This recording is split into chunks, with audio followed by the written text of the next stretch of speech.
Di video kali ini, kita kembali belajar pada tema 8, subtema 3, muatan pelajaran ilmu pengetahuan alam.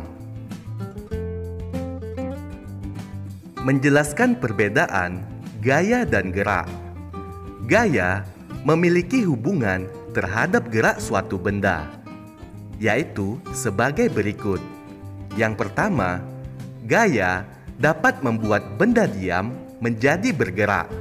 Contohnya, menendang bola ke arah gawang, memindahkan buku ke rak buku, dan mengayuh sepeda. Yang kedua, gaya dapat membuat benda bergerak menjadi lambat atau berhenti. Contohnya, mengerem sepeda yang melaju, menangkap bola, dan menahan gerakan bola dengan kaki. Yang ketiga, gaya dapat mengubah arah gerak benda. Contohnya, mengoper bola yang baru diterima dari teman, pemain bola voli mengembalikan bola ke arah lawan, dan memutar arah mobil yang dikendarai. Yang keempat, gaya dapat mengubah bentuk benda.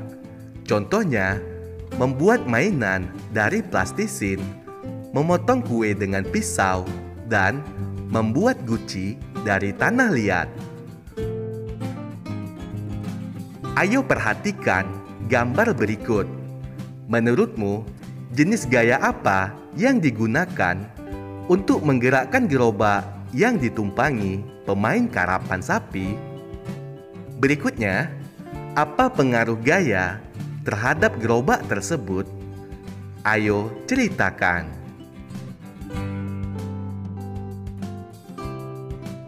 Ayo perhatikan gambar berikut. Menurutmu, apa pengaruh gaya terhadap benda yang ditangkap oleh penjaga gawang?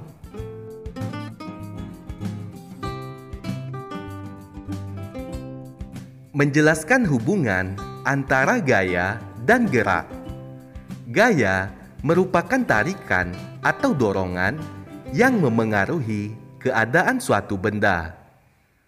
Gaya dapat menimbulkan perubahan gerak atau kecepatan pada sebuah benda. Gaya memengaruhi gerak suatu benda. Salah satu contoh penerapan gaya dalam olahraga adalah lemparan dan dorongan pemain basket terhadap bola.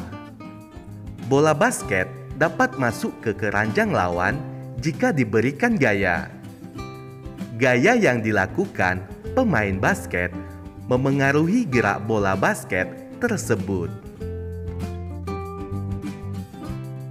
Pengaruh gaya terhadap gerak dan bentuk benda di lingkungan sekitar. Ayo perhatikan beberapa peristiwa berikut.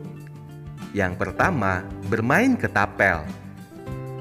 Pengaruh gaya terhadap gerak benda pada peristiwa bermain ketapel adalah gaya memengaruhi benda diam menjadi bergerak.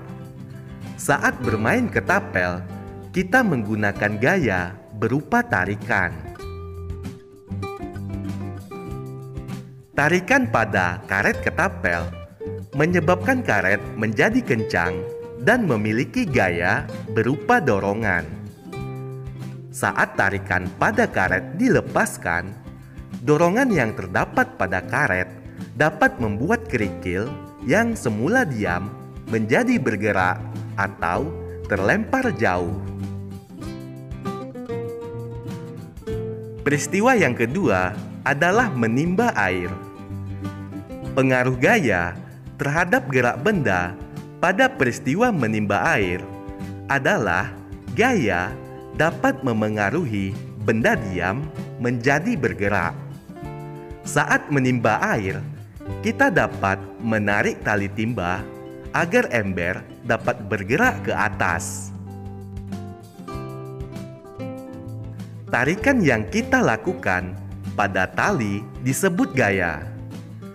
Tarikan yang kita lakukan pada tali dapat membuat ember yang semula diam menjadi bergerak. Peristiwa yang ketiga yaitu membuat gerabah. Pengaruh gaya terhadap bentuk benda pada peristiwa membuat gerabah adalah gaya dapat memengaruhi perubahan bentuk benda. Saat membuat gerabah, pengrajin melakukan gaya untuk mengubah bentuk tanah liat menjadi gerabah. Gaya yang diberikan pengrajin berupa dorongan atau tarikan. Gaya tersebut menyebabkan tanah liat yang semula berbentuk gumpalan dapat berubah menjadi bentuk gerabah.